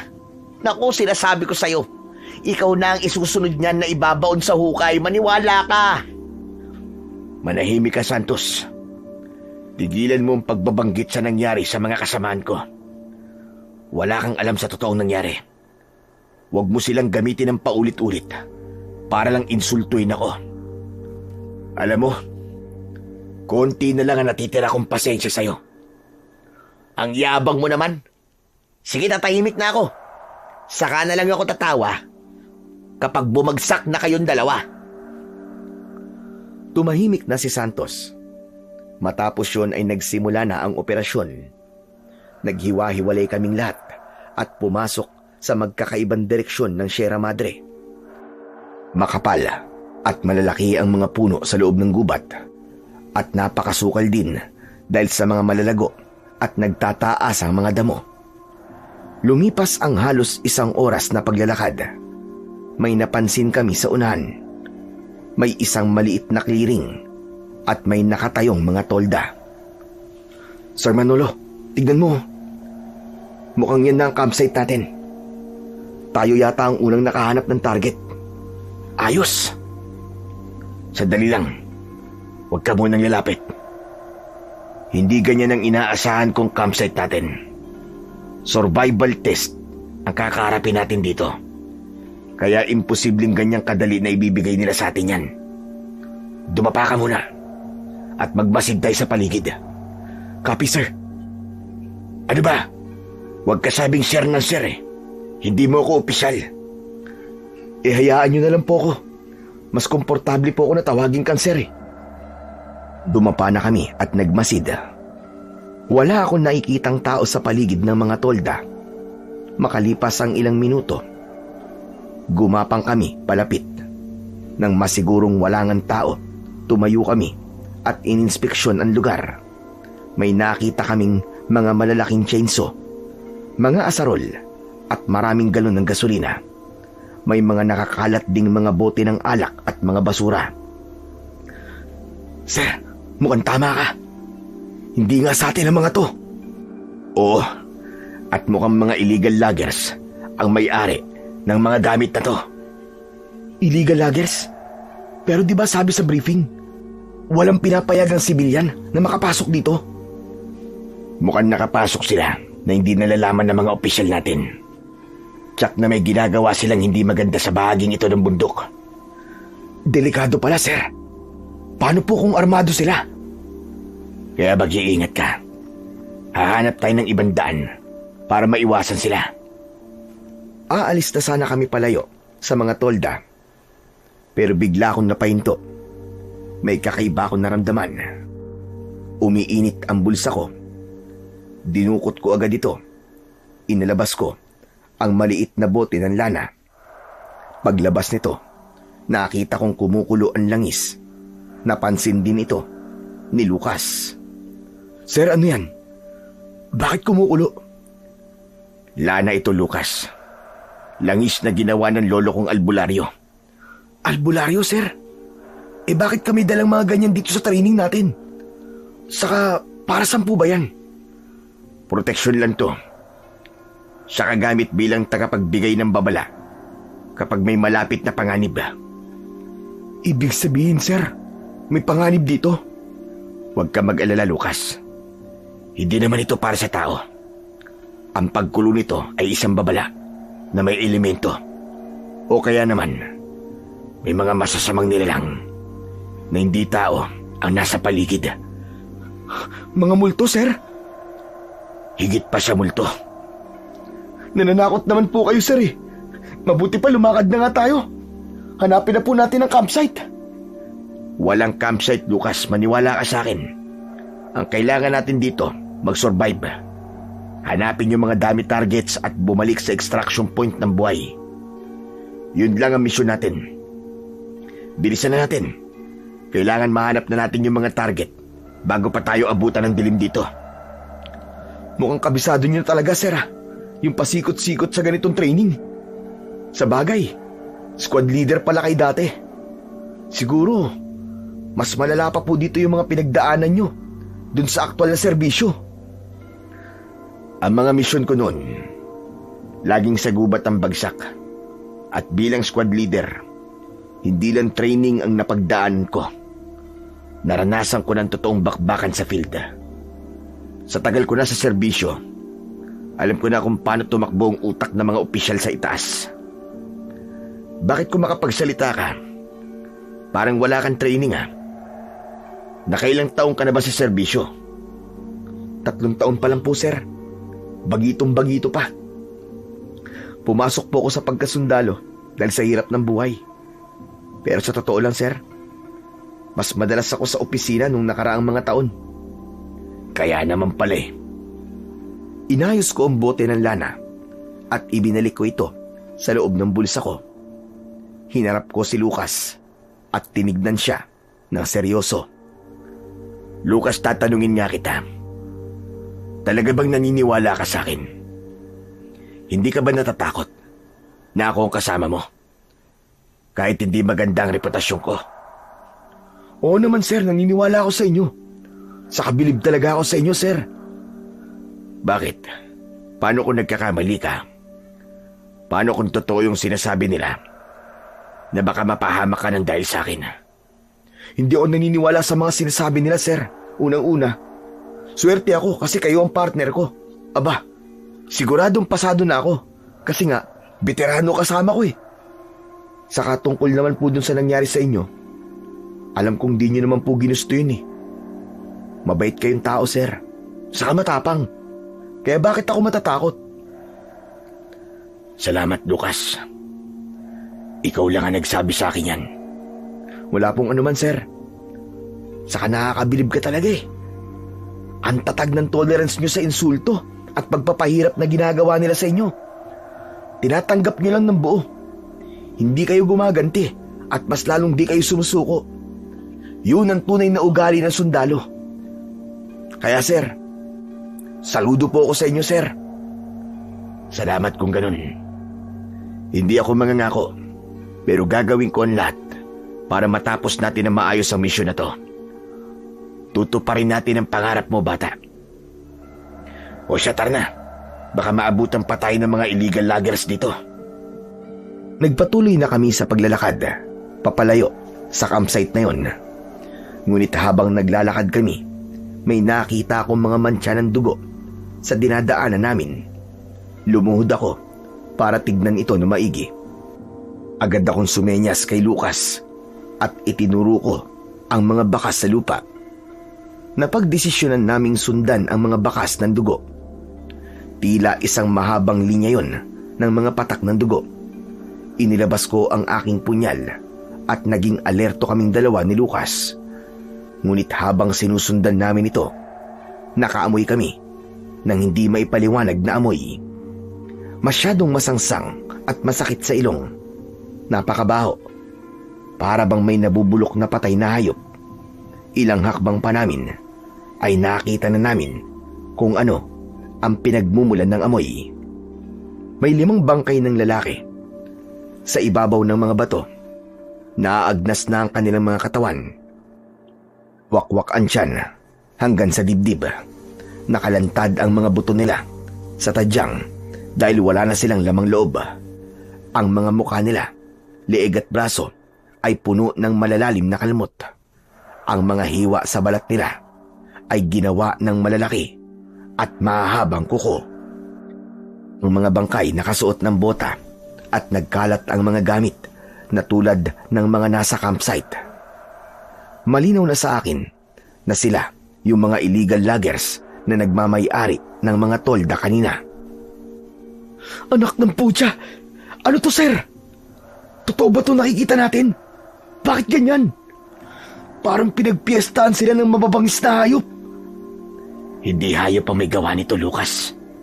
Tignan mo maigi. Buo pa rin ang mga buto nila. At mukhang yung laman loob lang ang kinuha. Ano po kayang pumatay sa kanila, sir? Anong klase ng hayop ang naninirahan dito sa Sierra Madre na pwedeng pumatay ng ganyang karumal-dumal? Bagito ka pa nga. Hindi mo pa alam ang pinagkaiba ng kagat ng hayop sa hiwa ng isang matalim na bagay o kuko. Aswang ang tumira sa kanila. Aswang? Sir, wag naman tayo magbiruan ng ganyan, oh. Nasa gitna tayo ng operasyon, eh. Baka marinig tayo ng mga kasama natin pagtawanan tayo. Baka sabihin nila, nag-hallucinate tayo dahil sa gutom o pagod. Taong gumawa nito, sir. Baka naman may rebelde dito. Nakaaway ng mga illegal logger na yan. Maniwala ka sa akin. Aswang talaga ang pumatay sa kanila. Umalis na tayo dito. Mabuti pa ay humanap tayo ng mas ligtas na lugar. Bilisan mo. Pero sir, iiwan na lang ba natin sila? Hindi ba natin tatawag sa radyo? Baka pwede silang magpadala dito ng mga kasama para ma-assist sa mga bangkay, sir. Wag. Saka na lang pagkatapos ng test na to. Hindi rin naman sila maniniwala sa atin eh. Kailangan na natin magpatuloy. Pero Lucas, mula sa oras na to, huwag kang hihiwalay sa akin, ha? Naintindihan mo? Copy, sir. Kayo po ang bahala. Naglakad kami ng mabilis palayo sa lugar na yon. Bawat takbang namin ay puno ng pag-iingat. Si Lucas ay panakanakang lumilingon sa likuran. Tila sinisigurado na walang sumusunod sa amin. Maigpit ang hawak niya sa kanyang sandata at kahit pilit niyang tinatago, bakas sa kanyang muka ang matinding takot at kaba. Samantala, habang tinatahak namin ang isang medyo madamong bahagi ng bundok, bigla kaming nakarinig ng mga kaluskos mula sa talahib sa aming harapan. Agad kaming huminto at itinaas ang aming mga armas. Ngunit, nang mahawi ang damo, nakita namin si Santos, kasunod ang kanyang partner. Halos mapatalon si Santos sa gulat at mabilis na itinaas ang kanyang baril bago niya nakilala kung sino ang nasa harap niya. Sandaling namayani ang tensyon sa pagitan naming apat. Ibinaba ko ang aking baril nang makitang sila pala yun. Ngunit nanatiling alerto ang pakiramdam ko. Kayo lang pala yan. Muntik ko na kayo maputukan na. Ano bang ginagawa nyo rito? Akala ko ba doon kayo sa kabilang sektor dumaan? Bakit bawal bang dumaan dito? Hindi naman. Pero pwede bang wag na kayong pumunta dyan sa dinaanan namin? Bakit? Anong problema? Nahanap na namin yung ibang target eh. Talaga? Aba, ang husay niyo naman pala. Nasaan? Patingin nga ako. Wala dito. Iniwan namin at tinago. Minarkahan na namin para di na makuha ng iba. Sus, nagyayabang ka lang eh. Kunwari nakuha mo na, pero wala naman talaga. Totoo ang sinasabi ko, Lucas. Bakit hindi mo ba matanggap na kami ang unang nakahanap ng target? Isa na lang ang hahanapin namin at makakalabas na kami sa gubat na to. Taka, alam mo ba ang ibig sabihin nun? Ano? Na mas magaling pa rin ako sa inyo kahit nasa top list kayo. Mga talunan. Pwe! Yabang mo ah. Akala mo naman kung sino kang magaling. Gapang ka lang naman sa exam eh. Tama na yan. Para kayong mga bata. Nagbabangayan kayo sa gitna ng gubat. Samban tuloy nyo yan. Diyan lang sa unahan, maglalakad-lakad. Maghanap ng pwedeng mapala. Bakit? Huwag na kayong gumawi dun sa pinanggalingan namin. Delikado ron. At bakit naman? Huwag nyo kaming ma-reverse psychology ah. Huwag mong sabihin, iniwan nyo rin dun yung dami target. Kaya ayaw nyo kaming papuntahin. Style nyo, lokbo. Walang mga dami target dun. Ang nandun ay pakiusap lang. Huwag na kayong pumunta dun. Huwag mo kaming pakialaman, tanda. Tabi dyan. At kung meron man dami target dun, at nakita namin, amin na yun. Sinabihan ko na kayo. Kapag itinuloy niyo ang pagpunta dun, kayo na ang bahala sa buhay niyo. Huwag niyo kaming sisisihin kung hindi na kayo makabalik ng buhay sa extraction point. Dami mong dada. Tabi sabi. Muna na kami sa inyo mga bossing. Good luck na lang sa inyo. Mabilis na naglakad palayo sina Santos. Pero bago sila tuluyang mawala sa paningin namin, may napansin akong kakaiba sa itaas ng mga puno na nakapaligid sa amin. Biglang nagsiliparan ang malalaki at maiitim na uwak mula sa itaas. Nakakabingi ang kanilang mga huni at sa gitna ng paglipad nila, may isang uwak na hindi umalis. Nakadapo lang sa isang tuyong sanga sa itaas ni Santos. Kitang-kita ko ang kakaibang kislap ng mga mata nito. Mapulang-mapula na tila nagbabaga. Direkta itong nakatingin sa akin. Hindi na ako nag-aksaya ng panahon. Agad kong hinila ang braso ng partner ko at sininyasan siyang bilisan ang paglalakad. Alam kong hindi ordinaryong ibon ang nakita ko. Nagpatuloy na kami sa paggalugad sa gubat. Sinikap kong makahanap kami na isang ligtas na lugar. Nakahanap ako ng isang malaking puno ng dao na nakatayo sa isang medyo mataas na bahagi ng dalisdis. Sa paanan nito ay may mga malalaking tipak ng bato na bumuo ng parang maliit na kuweba. Ang likuran nito ay ang matigas na katawan ng puno at ang gilid naman ay protektado ng matatarik na bato. Kaya sa harap lang kami pwedeng pasukin. Mas mainam ito kaysa sa kuweba na madalas ay may ibang nakatira na sa loob.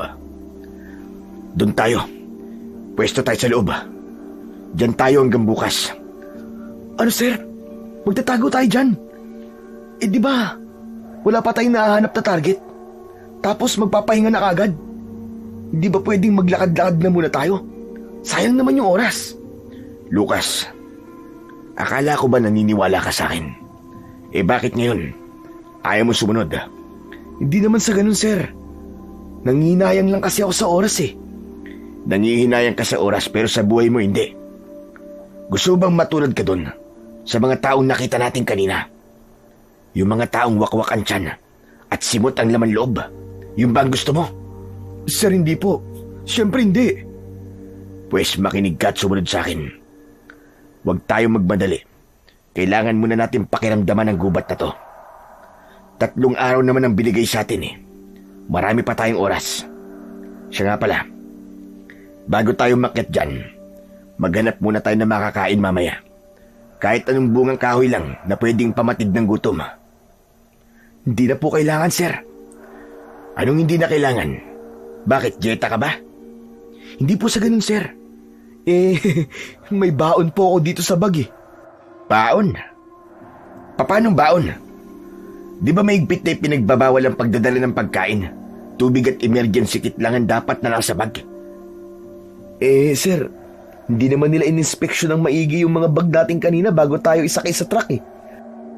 Kaya sir, nakita ko po yung ibang kasama natin na may mga pasimpleng suksok din ng pagkain. Kaya ginaya ko na lang din po. Sapat na tong dala ko, sir, para hindi tayo magutom mamayang gabi. Ano? Bakit nandaraya ka? Alam mong bawal yan sa assessment, di ba? Hindi tama ang ginagawa nyo. Disiplina ang unang tinuturo sa atin, Lucas. Eh, pasensya ka na, sir. Natukso lang po ako eh. Mahirap na kasi mag-isip kapag kumakalaman sikmura. Eh kung ayaw po ninyo, eh di akin na lang to. Ay nako, wala na tayong magagawa. Nadala mo na yan eh. Di naman na natin pwedeng ibalik yan sa kampo. Eh ano nga ba yung mga dala mo? Ah, meron po akong biskwit, sir, tsaka dilata. May loaf bread din po ako, tsaka 2 mansanas. Anak ka ng teteng. Takot na takot kang magutom ah. Pasensya na, sir. Uy, pero seryoso ah. Huwag mo nang uulitin to. Yung mga simpleng pagsaway na yan, yan ang ikakapahamak mo sa field. Sa maliit na bagay nagsisimula ang kapabayaan na nauuwi sa trahedya. Yan ang pakatatandaan mo. Opo, sir. Salamat po sa payo. Pagkatapos namin mag-usap, ay umakyat na kami sa dalisdis at nang makarating kami sa taas, pumesto na kami sa loob ng maliit na kuweba sa ilalim ng mga ugat nito. Hindi na ako nag-aksaya ng panahon. Habang may natitira pang konting liwanag, inilabas ko ang bote ng lana at nagsimula na akong magsagawa ng ritual na itinuro sa akin ng lolo kong albularyo. Ito ay ang paggawa ng bakod laban sa aswang. Pinatakan ko ng malapot na langis ang lupa mula sa kaliwang dulo ng bato hanggang sa kabilang panig. Isang pakurbang linya ito na walang putol. Habang ginagawa ko ito, pabulong kong binibigkas ang mga orasyong natatandaan ko. Sumunod kong kinuha ang punyal. Itinusok ito ng malalim sa mismong gitna ng linyang ginawa ko. Ang talim nito ay nakaharap sa labas. Si Lucas ay pinanonood lang ang mga ginagawa ko at nang matapos ako, saka ako nag-ayang kumain. Saktong pagkatapos namin maghapunan, ay nilamon na ng dilim ang buong paligid. Lucas, mauna ka na munang umidlip. Ako na muna magbabantay sa unang 4 na oras. Tapos gigisingin kita para ikaw naman ang susunod. Tumango si Lucas at sumandal sa bato. Pero bago pa man niya tuluyang maipikit ang kanyang mga mata, isang matinis at mahabang sitsit ang bumasag sa katahimikan. Nanggagaling yon sa ibaba ng dalisdis.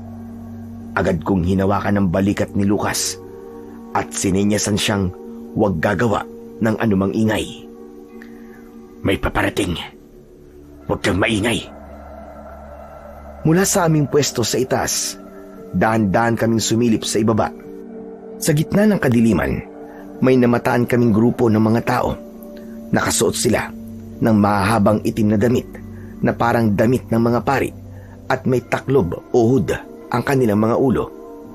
Ang nakapagtataka, ang paglalakad nila ay parang mga robot.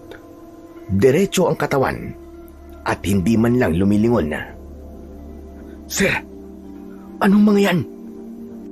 Muli ko siyang sininyasan na tumahimik, pero sa kasamaang palad, biglang tumunog ang radyo namin.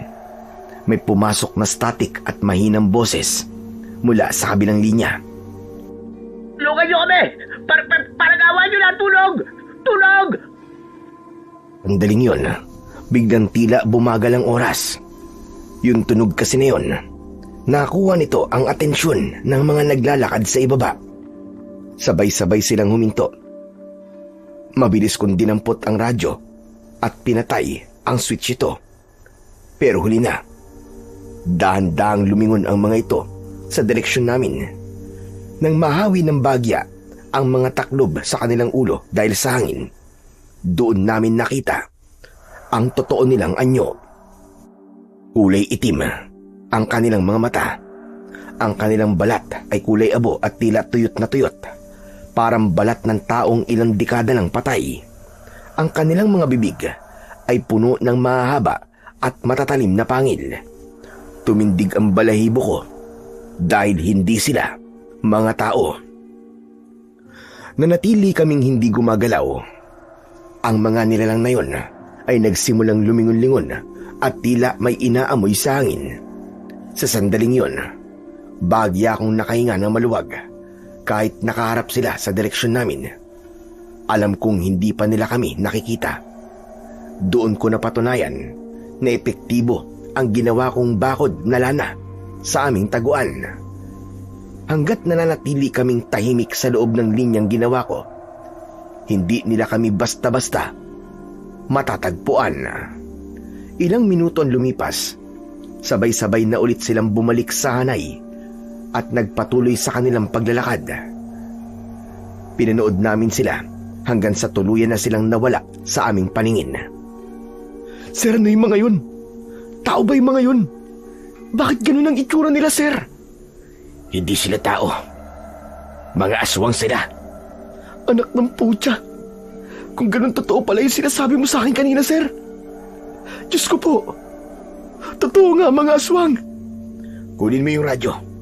Tawagan mo sina Santos. Sige, sir. Eagle 1 to Eagle 2. Eagle 1 to Eagle 2, do you copy? Eagle 1 to Eagle 2, do you copy? Putya Santos, sumagot ka naman.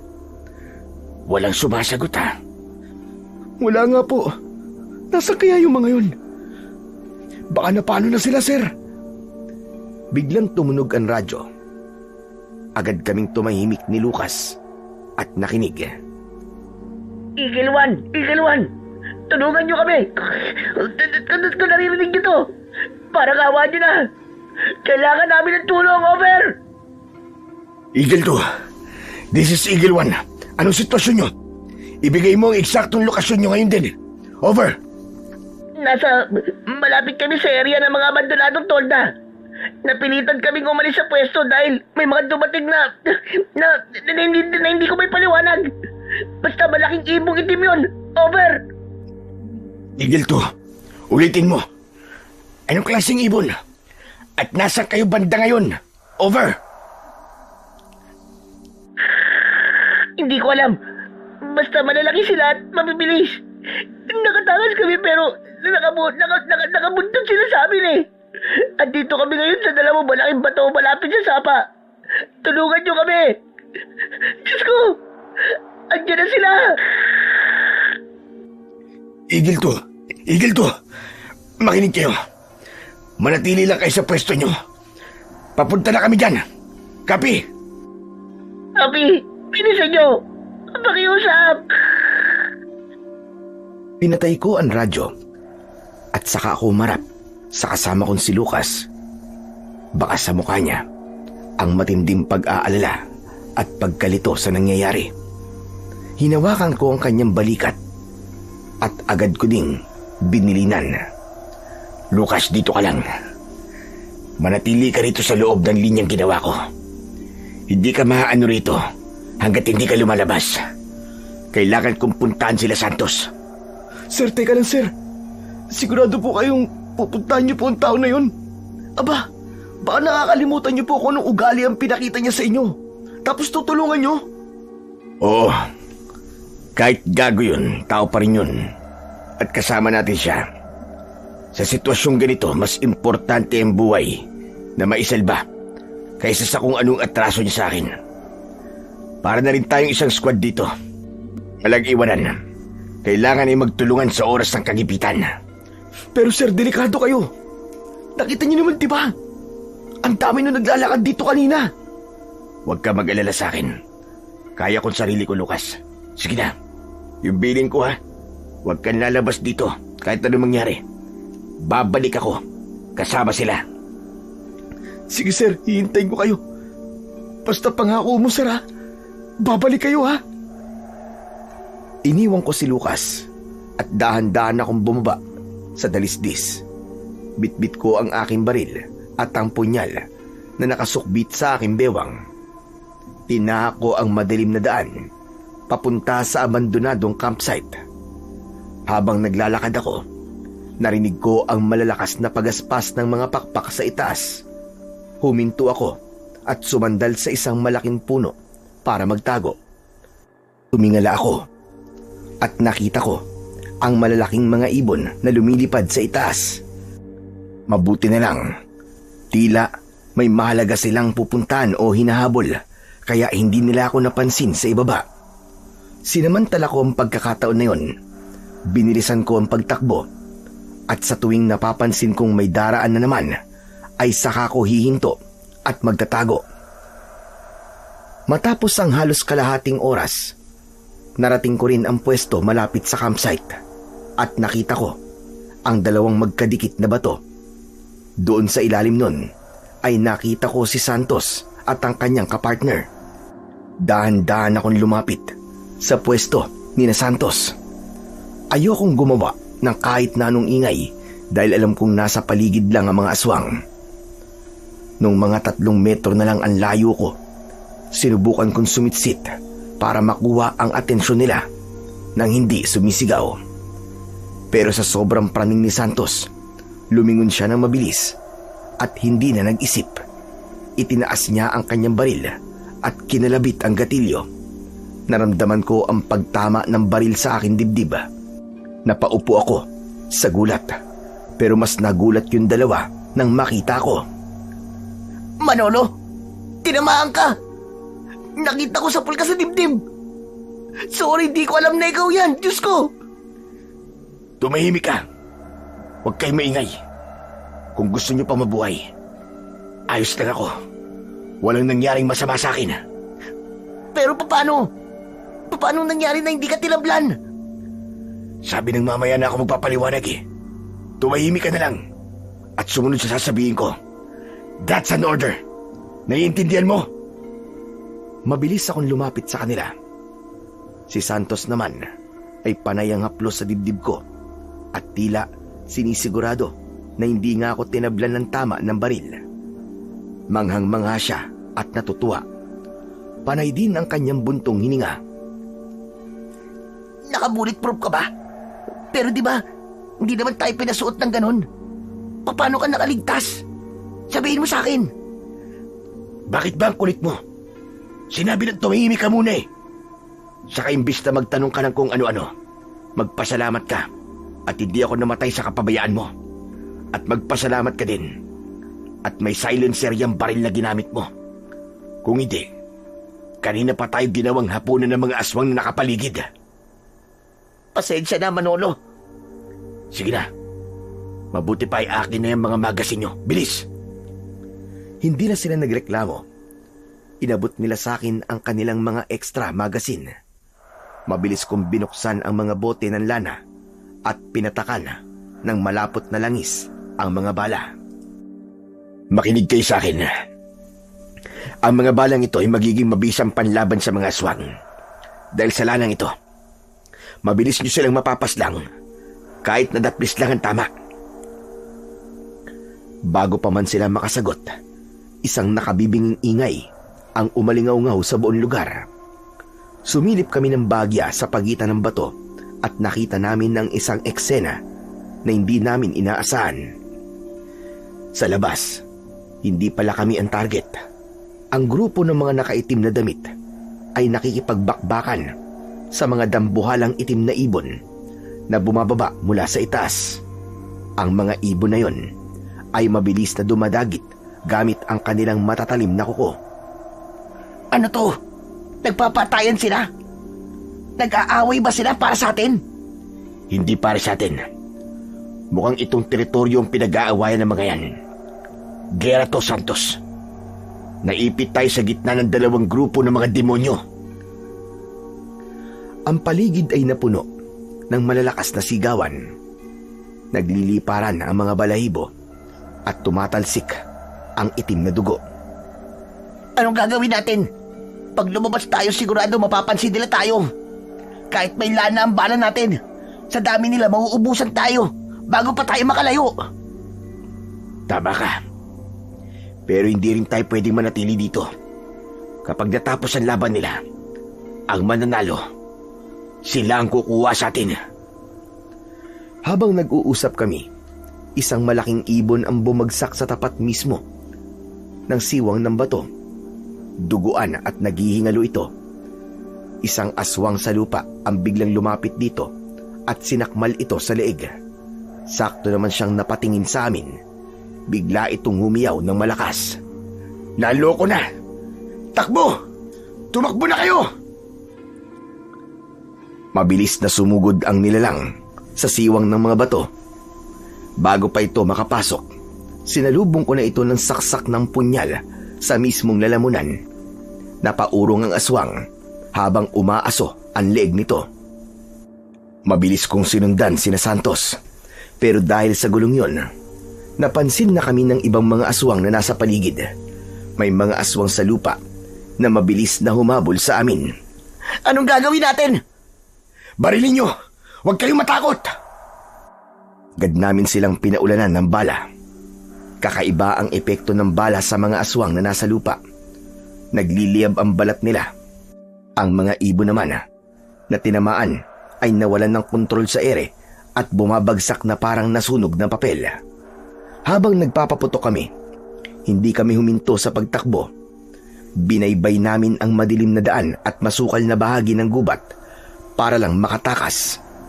Ilang sandali pa, nakakita ko ng isang puno ng balete.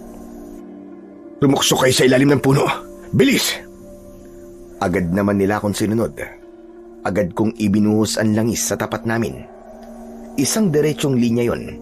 Tapos ay nanahimik kami sa loob. Halos pati ang aming paghinga ay pigil na rin. Diyan lang kayo. Huwag kayong lalabas kahit anong mangyari.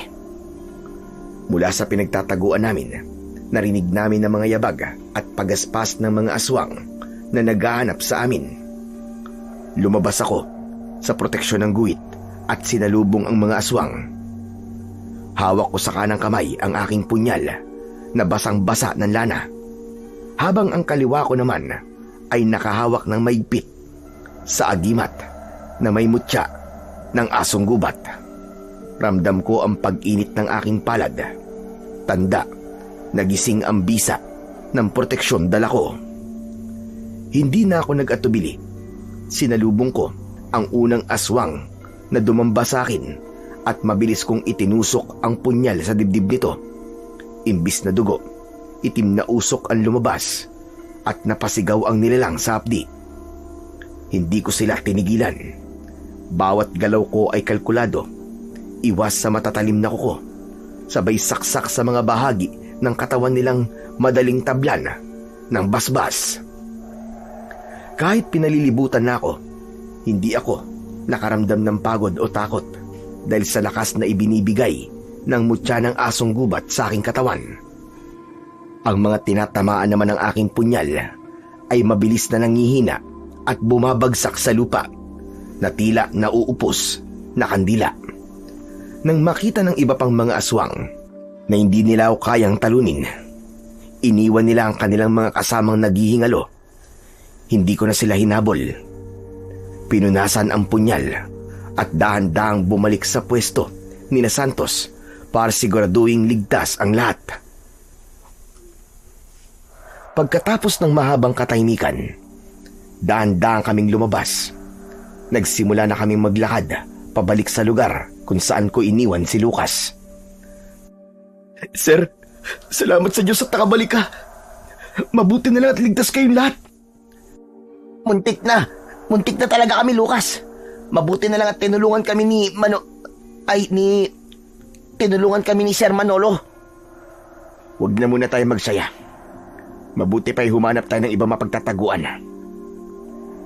Naglakad na kami at nakahanap kami sa ibaba ng mas maayos at mas ligtas na pahingahan. Nang ayos na ang lahat, kinuha ko ang radyo. Eagle 1 to all units. Sumagot kayo, over. Isa-isang sumagot ang mga kasamahan namin sa kabilang linya. Para akong nabunutan ng tinik sa dibdib nang marinig ko ang mga boses nila. Eagle 1, copy. Makinig kayong lahat. Manatili kayo sa pwesto nyo. Huwag kayong gagawa ng ingay hanggat hindi sumisikat ang araw. Ipanalangin ninyong mabilis na matapos ang gabing ito. Bukas magkikita-kita tayo. Sabay-sabay tayong lalabas ng gubat na to. Over. Matapos yun, ay nagbantay kami ng salitan hanggang sa dahan-dahang sumilip ang araw. Nagsimula na kaming maglakad. Nagkita-kita kaming lahat sa isang lugar at sabay-sabay na naglakad palabas. Pero bago namin narating ang mismong extraction point, napatigil kami sa isang bahagi ng gubat na malapit sa dulo ng trail. Sir, tignan nyo. Nandito naman pala sa malapit tong mga to. Pinaglalaroan ba nila tayo? Sadyang iniligaw lang tayo at pinalayo sa lokasyong to para subukan ang tibay natin. Pero tapos na. Tapos na ang laro. Masayang masaya kaming lahat habang binibitbit ang mga dami. Yung puyat at pagod namin tila biglang nawala. Sabay-sabay na kaming lumabas ng gubat at sa dulo, nakita na namin yung truck na naghihintay sa amin. Matapos ang madugong gabing yon sa Sierra Madre, doon na rin nagtapos ang lahat ng mga pagsubok na dapat naming pagdaanan sa training. At lahat ng mga kabatch ko na sabay-sabay dineploy sa gubat, lahat kami nakapasa. At nung dumating na ang araw ng graduation, nakatayo kami ng tuwid sa gitna ng parade ground, suot ang aming bagong uniforme. Masayang masaya ko habang suot ko ang sombrero na simula ng bago naming pakikipagsapalaran bilang mga sundalo. At masaya ko habang pinagmamasdan ang Scout Ranger tab sa aming mga uniforme. Nang matapos ang seremonya, tumingala ako sa itaas at doon ay hindi ko na napigilan ang mapaluha. Natupad ko na ang pangarap nyo. Scout Ranger na ako. Rodante, yung pangarap nyo nun, naging pangarap ko na rin. Masayang masaya ako ngayon. Sana masaya rin kayo para sa akin kung nasan man kayo. At saka pangako ko, itong bagong squad ko, iingatan ko na to. Hinding-hindi ko sila pababayaan. Samantala, lumipas ang mga taon at naging ganap na kaming mga haligi ng Special Forces. Si Santos na dati ay ubod ng yabang ay naging isa sa pinakamagaling kong sniper at pinakatapat na kaibigan.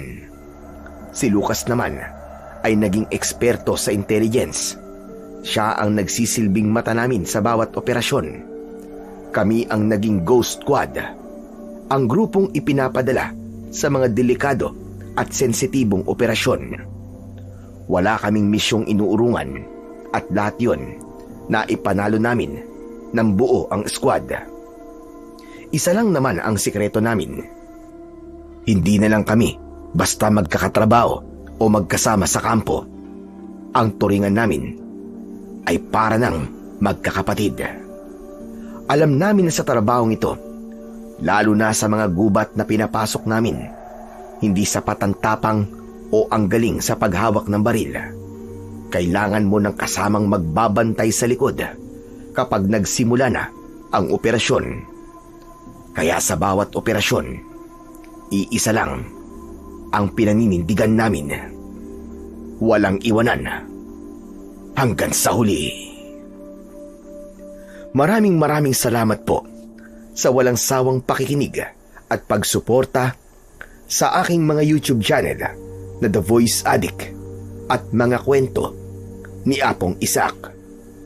Huwag niyo rin pong kalimutang mag-subscribe at i-hit ang notification bell para sa mas marami pang makapigil hininga na kwentong aswang at katatakutan mula sa mundo ng kababalaghan.